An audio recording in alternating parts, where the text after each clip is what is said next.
What could be more disastrous than that? Oh, Kane. Don't listen to him, soldiers. Don't listen to him, civilians. He's saying lies. Wait, he's wanting to develop a new country? Well, so much for peace. Of course they'd be fearful of the incarnates. But wait, annihilating them though? I mean, that's just gonna force more of them over to the new countryside. And it kind of proves Kane's point in a weird way. What is that? Wait, Will? Aw, she's home. It looks like she's scared of Charles. Don't tell me they blame Charles for what happened with her father. I see, so basically they wanted to make it look like she was dead, so Kane could basically get Hank riled up and get Hank into his beast form. Right, you've got a glimpse of the hard road that your father went down.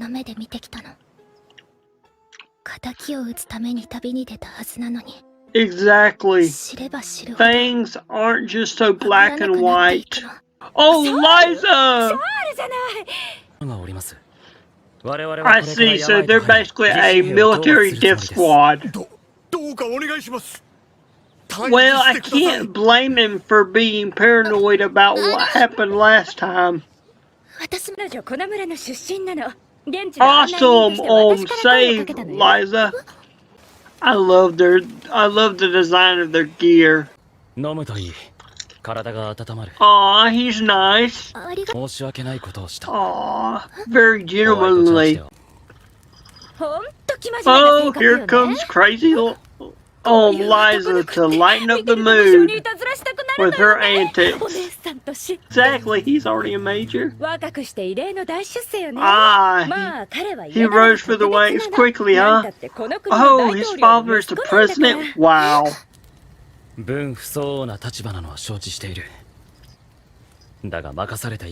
I see. Why are you so against the incarnates?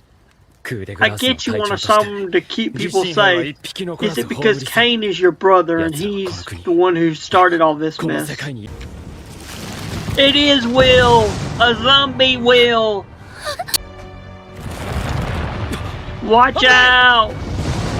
Ugh! Poor Charles at this moment.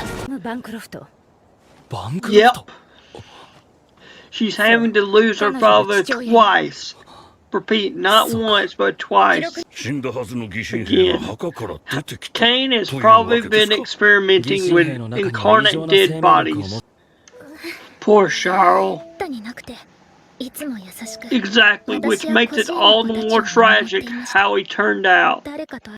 He did everything to protect his children.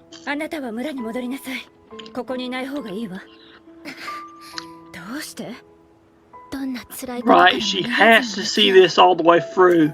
She started on this journey. Now she's got to finish it. What are you giving her? The God Killer bullets. That's a sure sign that she's going to be the one to kill her father. And here we go. I love how their gear is designed. Wow, that is not going to work. See? Retreat! Ooh, that'll take off a paw.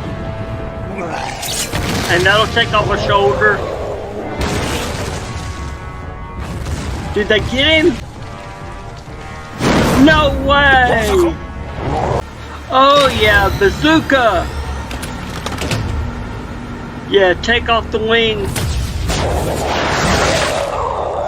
That should make him ground down.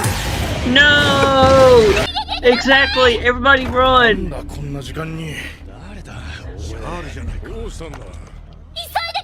Listen to her! Hey, don't blame her! Oh, they are blaming Charles!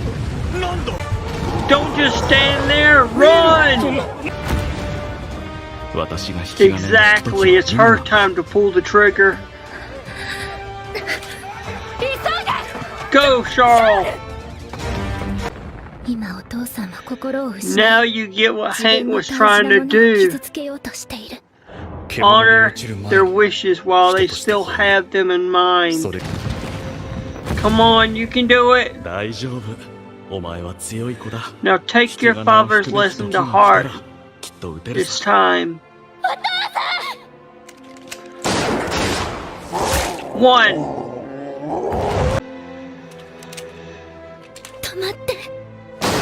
2.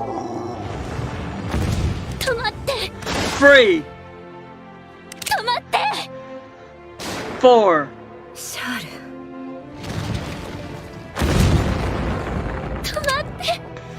5.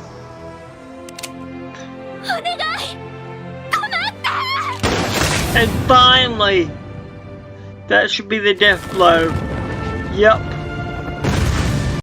Oh no, he's still not down. Wait. Look at his eyes. He still has a glimmer of humanity as he passes away. That is more realistic with the other ones. As they die, they get a sense of themselves one last time. At least now he got to say goodbye to his daughter. I hope they don't blame Cheryl again for what happened. Leave it to Liza to always cheer Cheryl up. Exactly. Are they all fated to die? Is Hank fated to die this death? Before this video starts, I just want to apologize for the background noise.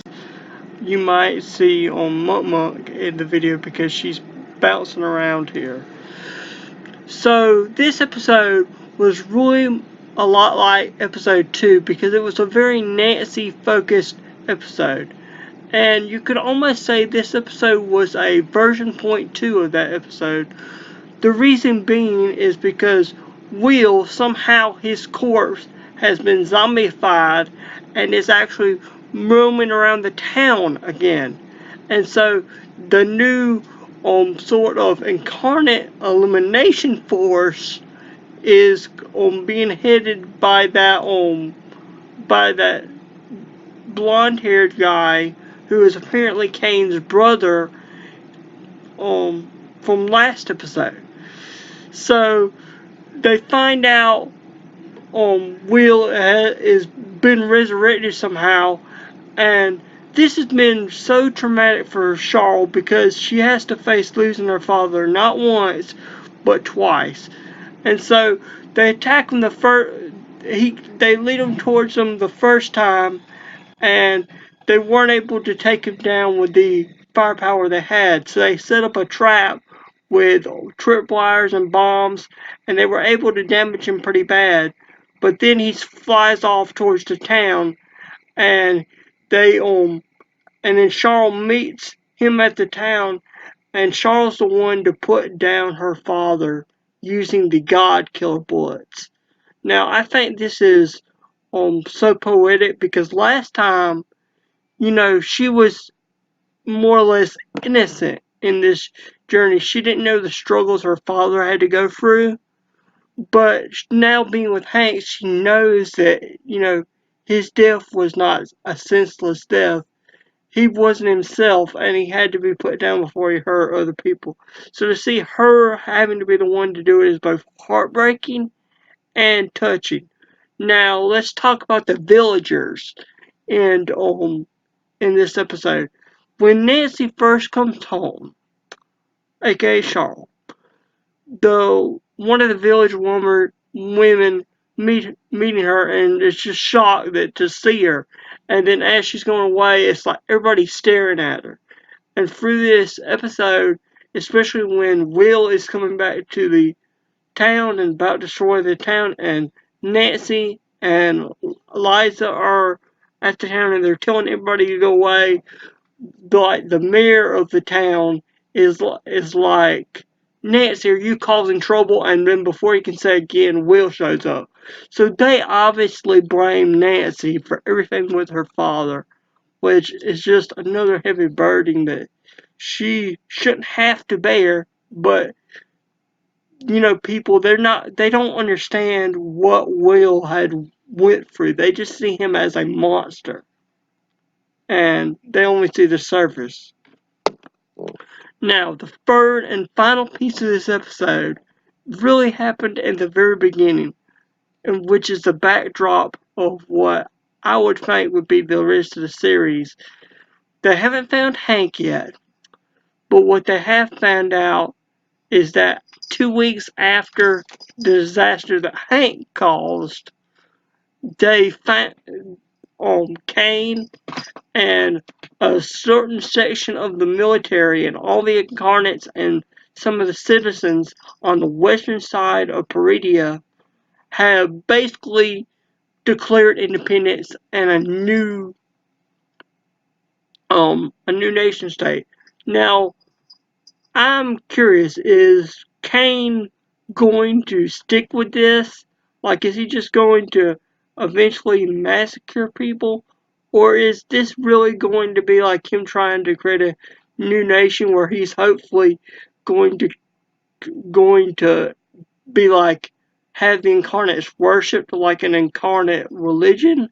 And plus, I can also see a very short-term goal of starting a new war between the new Parisia and the old Parisia out of the sentiments of the previous people who fought in the war and were unsatisfied by everything that went down. And what's going to happen is that's going to give the incarnates a first for battle again and a use for battle again. I think that's mainly his plan, but who knows? After the war, quote unquote, he might plan for the incarnates to be cured or, whatever. I don't know his ultimate plan. Anyway, I think the animation deserves a 10 out of 10. The music deserves a 10 out of 10, and the story deserves a 10 out of 10. This was a very excellent episode, and I'm sorry for being long-winded with